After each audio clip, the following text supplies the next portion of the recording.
বলছিলেন যে ব্যবসা করা কঠিন। যে কোনো আপনি ব্যবসা করতে যান আপনার 20-30টা লাইসেন্স লাগে। আমি 22 কোটি টাকা মাসে ইন্টারেস্ট দিতাম ব্যাংকে, আর যখন আপনি এক রাত্রে ইন্টারেস্টটা ডাবল করে দিলেন, এটা হয়ে গেছে আমার মনে হয় 38 বা 37 কোটি টাকা। আমি এক্সিস্টেন্ট লোন যেটা নিয়েছি যে রেটে, আপনি এটা বাড়াতে পারেন না, কোনোভাবে পারেন না। তো ফার্মাসিউটিক্যাল সেক্টরটার রিসেন্ট আমরা শুনছি যে বেশ কিছু প্রবলেম বা চ্যালেঞ্জেস এর মধ্যে যাচ্ছে। আমাদের 1000-এর মতো ওষুধ পড়ে আছে আপনার রেজিস্ট্রেশনের জন্য। আচ্ছা, এখন এটা আর হাতে 3 মাস আছে। এলপি গ্যাস নিয়েও আপনার বিনিয়োগ আছে। এই সেক্টরটা এখন কি অবস্থা? খুবই খারাপ অবস্থা। এখন ধরেন এখানে 29টা কোম্পানি মার্কেটে আসছে, এখন এটা নেমে মনে হয় 10-11টা আসছে। আমার যে কিনা দাম পড়ে, তারা কিনা দামের থেকে কম দামে বিক্রি করে, তা আমারটা কে কিনবে? তাহলে এখানে পলিসিটা খুবই গুরুত্বপূর্ণ। সমৃদ্ধির এই অগ্রযাত্রায় ভালো রেখেছি গ্রাহককে, ভালো রেখেছি অর্থনীতিকে, ভালো রেখেছি বাংলাদেশকে, কারণ ভালো ব্যাংক মানেই যমুনা ব্যাংক।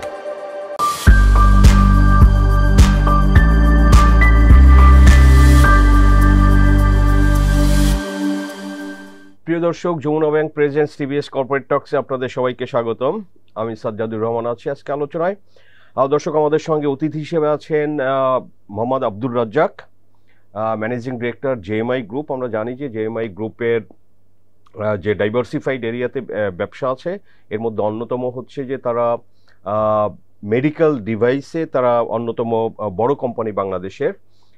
এলপিজি, তারপরে হচ্ছে যে তাদের আরও বিভিন্ন সেক্টরে তাদের ব্যবসা বাণিজ্য আছে। তো আমরা তার সঙ্গে আলোচনা করব। ইউজুয়ালি আমরা যেটা করি যে বিভিন্ন খাত ভিত্তিক আলোচনা করি কর্পোরেট টক্সে আমরা। তো আজকে আমরা আলোচনা করব যে ব্যবসা বাণিজ্য। আমরা জানি যে গণ অভ্যুত্থান পরবর্তী 1 বছর পার হয়েছে। সো কেমন আসলে চলছে তাদের ব্যবসা বাণিজ্য, দেশের অর্থনীতি, এগুলো নিয়ে আলোচনা করব এবং আপনাদের সঙ্গে শেয়ার করব। সো মিস্টার রাজ্জাক, আপনাকে স্বাগতম টিভিএসে। আপনাকে ধন্যবাদ আমাকে আজকে এখানে ডাকার জন্য। থ্যাংক ইউ আমাদের সাথে যুক্ত হওয়ার জন্য। তো যেটা বলছিলাম যে আপনার এই যে 1 বছর পার হলো নতুন সরকার ইন্টারিম, তো কেমন চলছে আপনাদের ব্যবসা বাণিজ্য? জি, আলহামদুলিল্লাহ। প্রথমে আমি আল্লাহর কাছে শুকরিয়া জানাচ্ছি। আমরা মানে একটা বড় ধরনের বিপর্যয়ের হাত থেকে দেশকে একটা জায়গায় নিয়ে আসছে আমাদের যারা ইয়াং ছেলেমেয়েরা। বাট অবশ্যই রাজনীতিবিদরা তো আসেনি, যারা আগে ধরে অনেক কষ্ট করেছেন রাজনীতিবিদরা। কিন্তু দেখেন, রাজনীতিতে আসতে হবে, ব্যবসা বাণিজ্যের জন্য পলিটিক্যাল গভর্নমেন্টে মানে উপযোগী, এটাই স্বীকৃত সারা ওয়ার্ল্ড ওয়াইড। কিন্তু একটা বড় ধরনের চেঞ্জ দরকারও ছিল, হয়েছে আলহামদুলিল্লাহ। ওনারা চেষ্টা করছে, একদিনই তো এটা সম্ভব না, 1 বছর এটা অনেক ছোট সময়। কিন্তু আমি মনে করি যে একটা স্থিতিশীল অবস্থা, যেটা আমাদের ফরেন কারেন্সির ব্যাপার, রাইট, ব্যাংকিং সেক্টর যেটা মানে অলমোস্ট কলাপস লেভেলে চলে গিয়েছিল, ফরেন এক্সচেঞ্জ রিজার্ভ, এগুলোতে অনেক ওখানে ওনারা মোটামুটি আনছে। এবং ওনারা হয়তো সময়টা তো কম, কত দিকে হাত দিবে, অনেক সমস্যা আছে। কিন্তু জিনিসটা যেটা আমি বলতে চাই আপনার মাধ্যমে, সেটা হলো যে আসলে একজন ব্যক্তি তো আর সবকিছু করে দিতে পারে না, আমরা সবাই মিলে করতে হবে। আমাদেরকে বুঝতে হবে, আজকে ব্যবসায়ীদেরকে আপনি সম্মান করতে হবে। ব্যবসায়ীদের তো আসলে সম্মান আছে কি না এটা আমি কনফিউজ। ব্যবসায়ীরা ব্যবসা করবে, এবং মুষ্টিমেয় কিছু লোকের জন্য আপনি যদি ঢালাও ভাবে যে বিজনেসম্যানদের উপরে মনে করেন যে একটা আঙ্গুল উঠান, বলেন বিভিন্নভাবে, তখন কষ্ট হয়। কারণ ব্যবসা করা অনেক কঠিন। যে যত কিছু করুক না কেন, আপনি বলা, পরিকল্পনা, আমি অনেক সময় টিভিতে দেখি অনেকে অনেক বড় বড়ভাবে অনেক কথা বলে। আমার মন চায় যে তাদেরকে বলা উচিত যে ভাই, আপনি একটা পান দোকান দিয়ে একটু শুরু করেন, দেখি একটা পান দোকান দিয়ে শুরু করেন বিজনেস। বাংলাদেশ কেন কঠিন বলছেন? হ্যাঁ, কঠিন। দেখেন, আমরা প্রথম কথা হলো যে আমাদের দেশটা স্বাধীন হয়েছে প্রায় 54 বছর হয়ে গেছে। আমরা এখনো আমাদের প্যারামিটারগুলো আসলে ঠিক করতে পারিনি। আমরা এখনো মনে করেন যে স্বাধীন করেছি আমরা স্বাধীন থাকার জন্য, কিন্তু আমরা মানুষগুলো ডিভাইড হয়ে গেছি। আমাদের যেই জায়গায় কাজ করার কথা আমরা সেই জায়গায় কাজ করি নাই। আমাদের মনে করেন যে ছাত্র রাজনীতি করবে, কিন্তু তারা চলে গেছে কোথায়, ব্যানারে একজন লোকের। রাজ্জাক ভাই, আমরা যদি একটু ব্যবসার দিকে আসি, আপনি বলছিলেন যে ব্যবসা করা কঠিন। সো ব্যবসা করা কঠিন কেন? এটা কি ধরেন যে এই যে ব্যাংক লোন, অনেক লোকজন, ম্যানেজমেন্ট, মানে কেন কঠিন বলছেন? যেটা মানুষ যেটা ভাবে যে ব্যবসা করা অনেক সহজ, অনেক তাড়াতাড়ি টাকা কামানো যায়, ধনী হওয়া যায়। কঠিনটা আমি কেন বলছি, ওই কথাটা আমি বললাম যে বাংলাদেশে যে কোনো আপনি ব্যবসা করতে যান আপনার 20-30টা লাইসেন্স লাগে। এই লাইসেন্সগুলো কারো সাথে কারো কোনো সমন্বয় নেই, আপনি কখন পাবেন আপনি জানেনও না। আপনি ধরেন একটা এক্সাম্পল দিয়ে আমি আপনাকে বুঝিয়ে দিই, আপনি একটা পরিকল্পনা করলেন যে আমি এই প্রজেক্টটা করব, তাহলে আপনি একটা প্রজেক্ট প্রোফাইল করলেন, ফিজিবিলিটি করলেন, সারা ওয়ার্ল্ড ওয়াইড সব দেখে আপনি এটা এক জায়গায় জমা দিলেন, সে ব্যাংকে দিলেন, আমার কাছে এই টাকা আছে, ব্যাংকের কাছে আমি এই টাকা চাই, এত কর্মসংস্থান হবে, এই জন্যই আমি এটা করা দেশের জন্য। আপনি ব্যাংকে জমা দেন, ব্যাংক এটাকে দেখতে দেখতে কাটতে কাটতে আপনি চাইলেন হয়তো 100 টাকা, আপনি এটা পাশ হয়ে আসলো 2 বছর পরে আপনি পাইছেন 50 টাকা। ইতিমধ্যে আপনার যা আছে আপনি খরচ করে ফেলছেন। এখন আপনি ওই প্রজেক্টটা কিভাবে উঠাবেন? সারা পৃথিবীতে ইতিমধ্যে অনেক কিছু চেঞ্জ হয়ে গেছে। আপনাকে এক্সাম্পল একটা দিই, আমার গ্রুপটার কথা।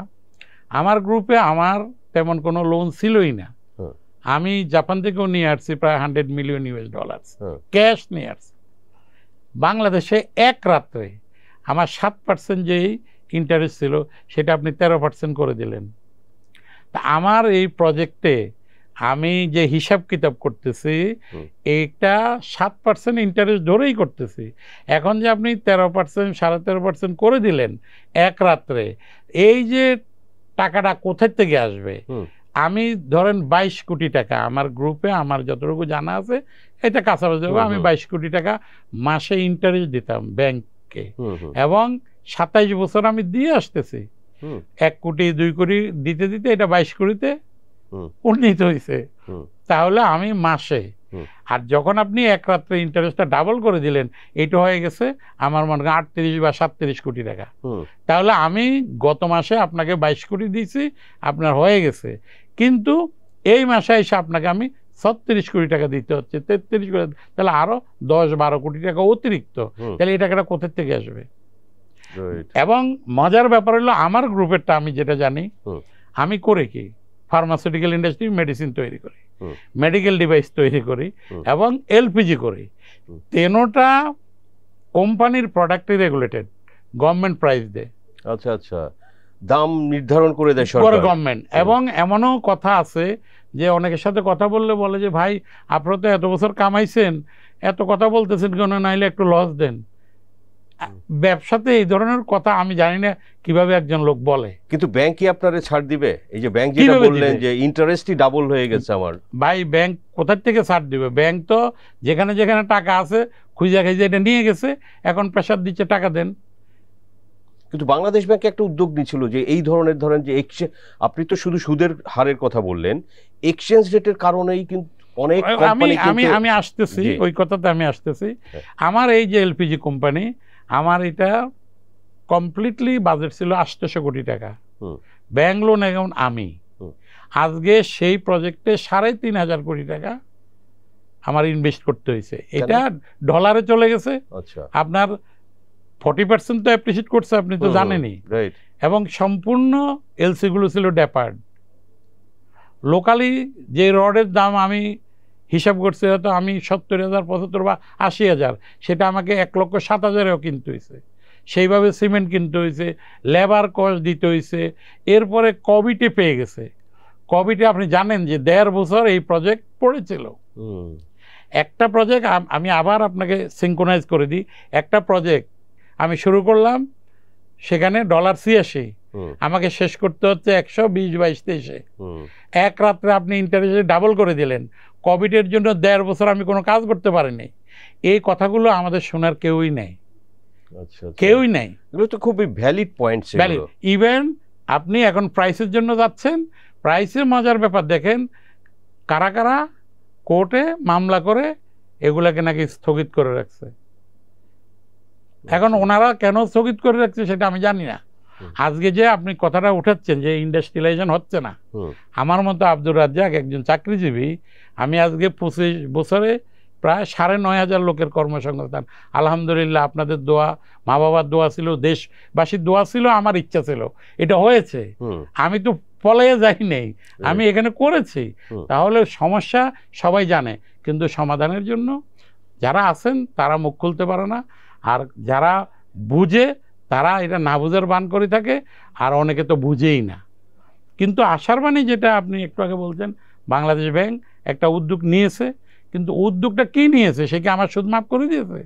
সে আমাকে বলে যে আচ্ছা দিতে পারেন না আপনি, এই কয় বছর বাদ দিয়ে ওই কয় বছরে দিবেন, তো সুদ আরও উঠতেই আছে। আপনাকে ইন্ডাস্ট্রিয়ালাইজেশন করতে হলে পলিসি ঠিক করতে হবে। আমি এক্সিস্টেন্ট লোন যেটা নিয়েছি যে রেটে, আপনি এটা বাড়াতে পারেন না, কোনোভাবে পারেন না। আপনি যদি বলেন যে না এটা তো কথাই যে রাষ্ট্রের যে মানে নীতি পলিসি মনিটরিং এটার লগে আপনাকে থাকতে হবে, কিন্তু থাকলে ইন্ডাস্ট্রিয়ালাইজেশন হবে না।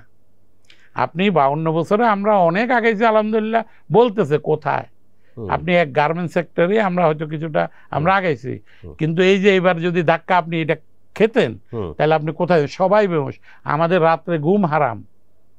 আচ্ছা, আমাদের যদি আরো 10টা জায়গা থাকতো তাহলে আমরা চিন্তা করতাম যে ঠিক আছে আমার একটা সেক্টর অসুবিধা, আমার আরো আরেকটা সেক্টর আছে, এটা নিয়ে আমি এগিয়ে যাব। তাহলে ওই সুযোগটা আমাদের নাই। আমাদের এখন বুঝতে হবে, ব্যবসায়ীদেরকে সম্মান করতে হবে, এফবিসিসিআইকে সঠিক নেতৃত্বে নিয়ে আসতে হবে, এগুলাকে পলিটিক্যালাইজ করা যাবে না। আপনি যদি সব জায়গায় পলিটিক্যালাইজ করে ফেলেন তাহলে কিন্তু এটা মুভ করবে না। ব্যবসাকে সম্মান করতে হবে, ব্যবসায়ীদেরকে মনে রাখতে হবে যে আমরা ব্যবসা করে সরকারের যে লেভি, সরকার যেটা পায় এটা অন টাইম দিয়ে দিতে হবে, ব্যাংকে যেটা পায় সেটা দিয়ে দিতে হবে। এবং সরকারের যারা আছেন তাদেরকে বুঝতে হবে সরকার তো একজন ইউনূস না, সরকার একজন খালেদা জিয়া না, সরকার শেখ হাসিনা। সরকার আমরা সবাই মিলে, আমরা সবাই সহযোগিতা করতে হবে। এটা আমাদের দেশ, আমাদের সমস্যা থাকবে, আমরা সমাধান করতে হবে। আমরা যদি বাইরের লোক আনে আমাদের সমাধান করতে চাই, সে কোনোদিন আমাদের সমাধান করবে না। সে আমাদেরকে সমাধানের পরিবর্তে কিভাবে আরও কিয়ামত পর্যন্ত আমরা অশান্তিতে থাকতে পারি সেই ব্যবস্থাটা করে দিয়ে যেতে হবে। আমি আপনার মাধ্যমে আজকে দেশবাসীকে, যারা আমাদের ইয়াং ছাত্র যারা এই আন্দোলনে অনেক তাদের মানে আছে কি বলে ত্যাগ অবদান অনেক আছে, তাদেরকেও বুঝতে হবে এই দেশটা আমার, আমরা সবাই মিলে এটাকে সমাধান করব, গড়ব। আমাদের ভিতরে হানাহানি যেন না হয়।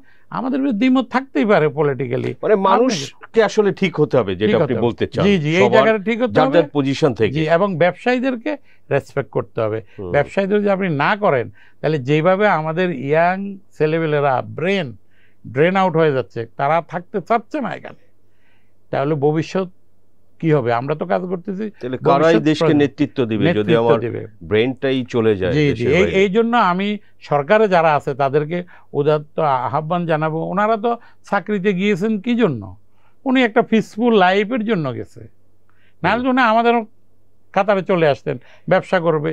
ব্যবসাতে অনেক সমস্যা, এটা একটু আগে বললাম আপনার টাকা দরকার, আপনি যেখানে করবেন সেখানে করতে পারেন না, ধাক্কাধাক্কি।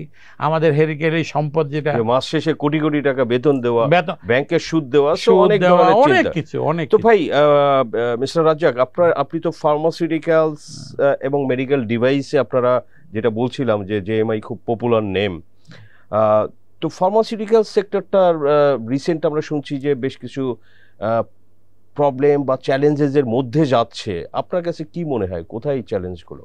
যে এখন ফার্মাসিউটিক্যালে আপনি যথার্থই বলছেন।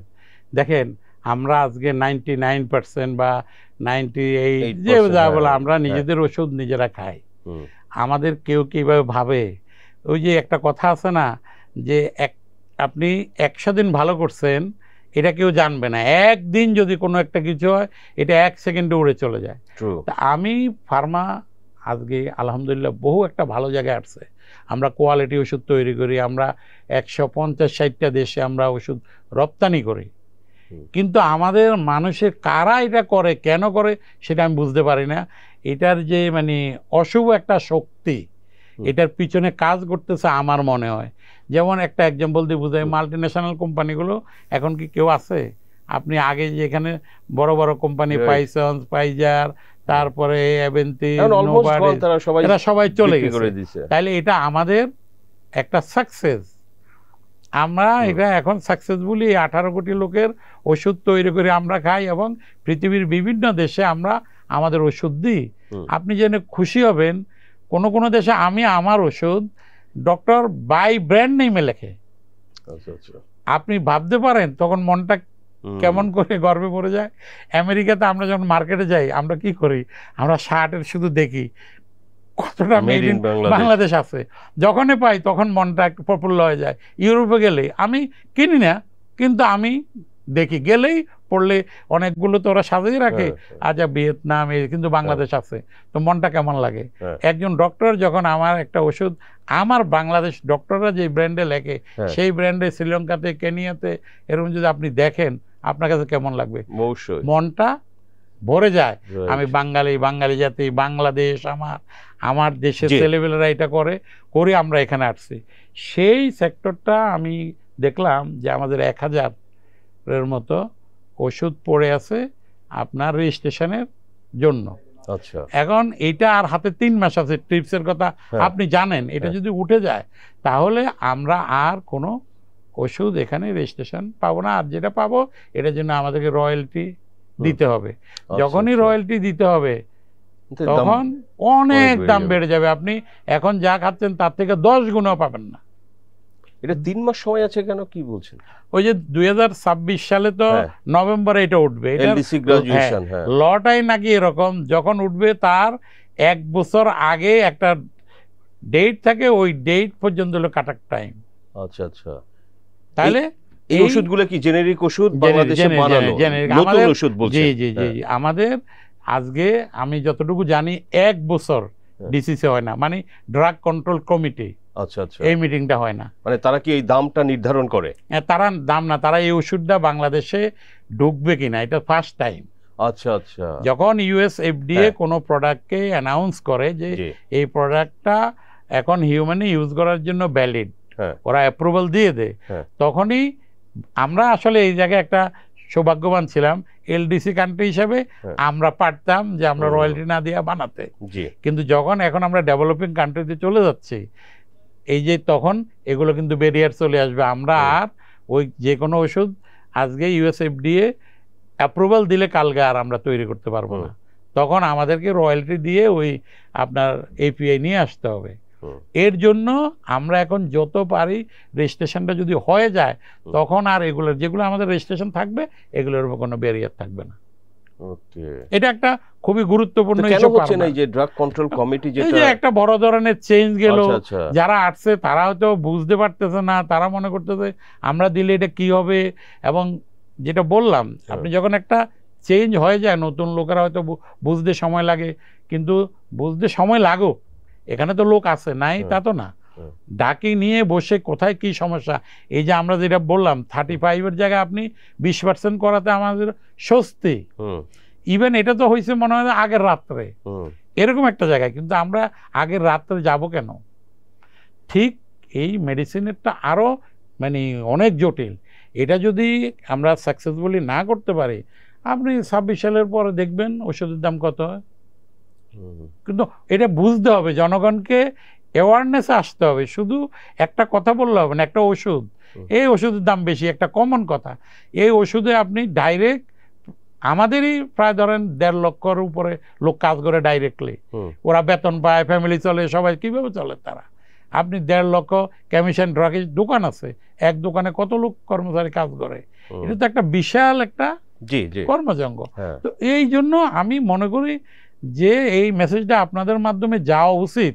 আপনি যদি একটা থাইল্যান্ডে যান, একটা প্যারাসিটামল সেখানে আপনি বাংলাদেশ জায়গায় 10 টাকা দাম। আপনি আমাদের ইন্ডিয়াতে যান, আমাদের থেকে দ্বিগুণ দাম। আমরা একটা প্যারাসিটামল এখনো 1 টাকা কয় পয়সায় দিই আমাদের লোকজনকে। না রাইট, এখনো কম দাম আছে। ভাই আমরা আলোচনা শেষের দিকে, আপনার তো এলপি গ্যাস নিয়েও আপনার বিনিয়োগ আছে, ব্যবসা আছে, কিন্তু এলপি গ্যাসে আসলে এখানে অনেক কোম্পানি আছে, অনেক কম্পিটিশন, কিন্তু বাজার অত বড় না। সো এই সেক্টরটা এখন কি অবস্থা, কেমন চলছে?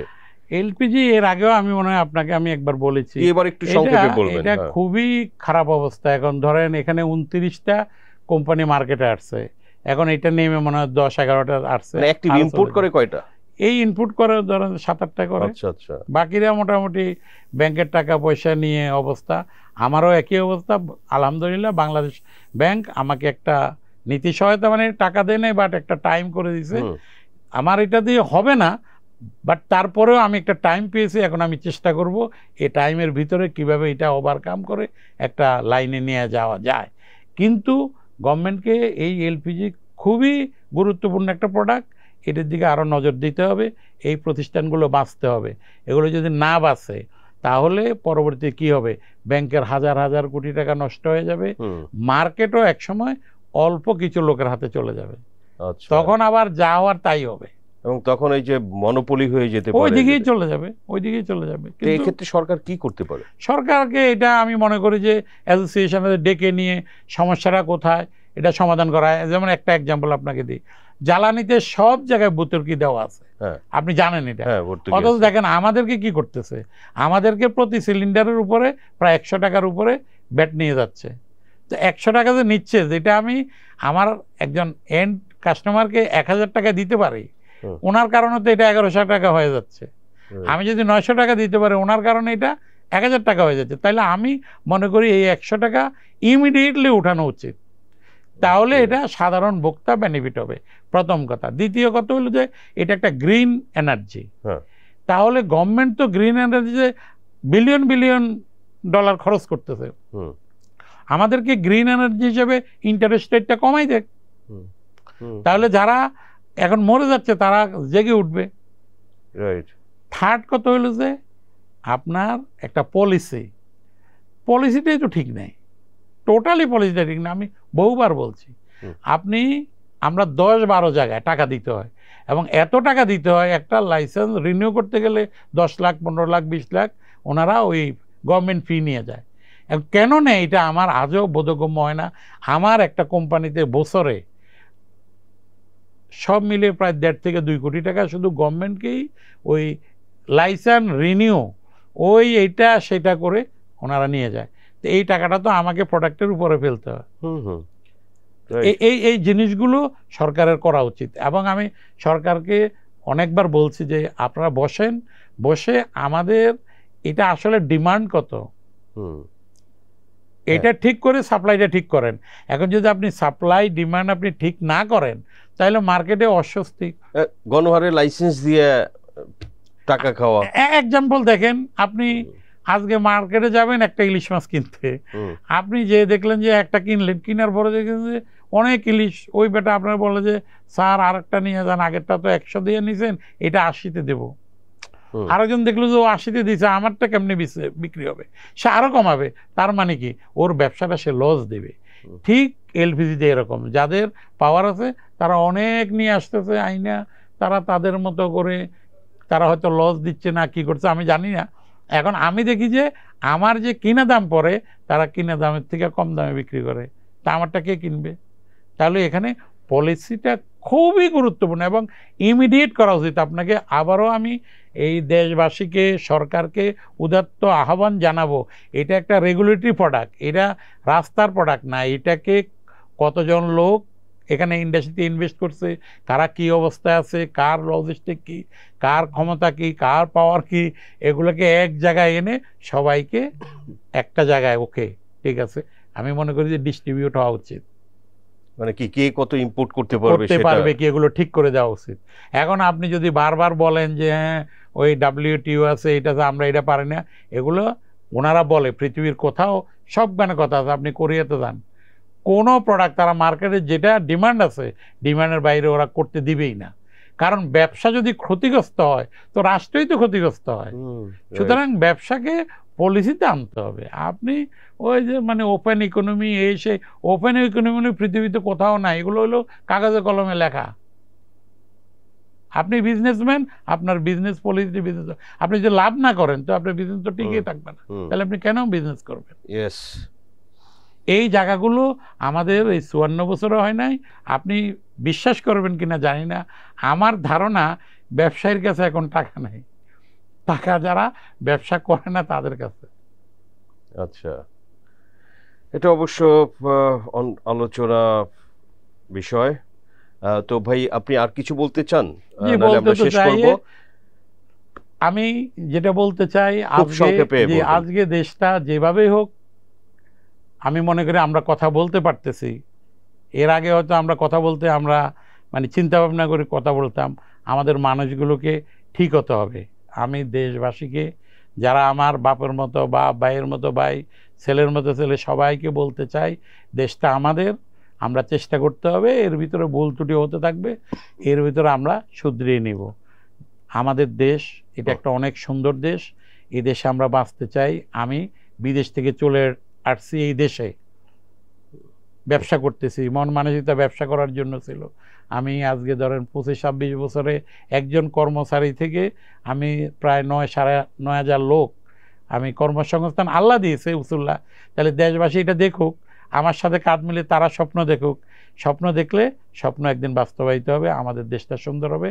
আমরা সবাই যেন মনে করতে পারি আমরা বাঙালি, বাংলাদেশি, সবাই মিলে একসাথে থাকবো, আমাদের ভিতরে কোনো হানাহানি থাকবে না, কিছুই থাকবে না, একটা সুন্দর দেশ হোক, এটা আমি চাই, এটা আমার উদাত্ত আহ্বান, এটা আমরা সবাই চাই। Thank you Mohammad Abdur Razzaq TVS এ সময় দেওয়ার জন্য। জি, আপনাকে অনেক ধন্যবাদ আমাকে এখানে ডেকে আনার, কিছু বলার জন্য, সুযোগ করে দেওয়ার জন্য। Thank you. দর্শক, আমরা আলোচনা করলাম মিস্টার আব্দুর রাজ্জাকের সঙ্গে, জেএমআই গ্রুপের ম্যানেজিং ডিরেক্টর। তো ব্যবসা বাণিজ্যের পরিস্থিতি, ব্যাংকের ইন্টারেস্ট রেট, এলপিজি সেক্টর, এবং যেটা আমরা দেখলাম যে ওষুধ সেক্টর নিয়ে কিন্তু বড় একটা পয়েন্ট আমরা জানতে পারলাম যে অনেকগুলো ওষুধ আছে, জেনেরিক ওষুধ, যেগুলো রেজিস্ট্রেশন করতে হয়। সো আদারওয়াইজ যেহেতু বাংলাদেশ এলডিসি থেকে গ্র্যাজুয়েট হচ্ছে, এগুলোর সাথে এটা সম্পর্ক আছে। পরে কিন্তু এই ওষুধগুলো আসলে বিদেশ থেকে রয়্যালটি দিয়ে কিন্তু আনতে হবে বা তৈরি করতে হবে, এবং তখন ওষুধের অনেক দাম বেড়ে যাবে। সো সরকার আসলে এই উদ্যোগগুলো তাড়াতাড়ি নিলে সেটা দেশের জন্য ভালো, অর্থনীতির জন্য ভালো, মানুষের জন্য ভালো। তো এই বিষয়গুলো মিস্টার রাজ্জাক তুলে ধরলেন দর্শক, এবং আপনাদের সামনে আমরা সেটা তুলে ধরলাম। আমাদের আলোচনা ভালো লাগলে লাইক করবেন, শেয়ার করবেন। আপনাদের সবাইকে ধন্যবাদ।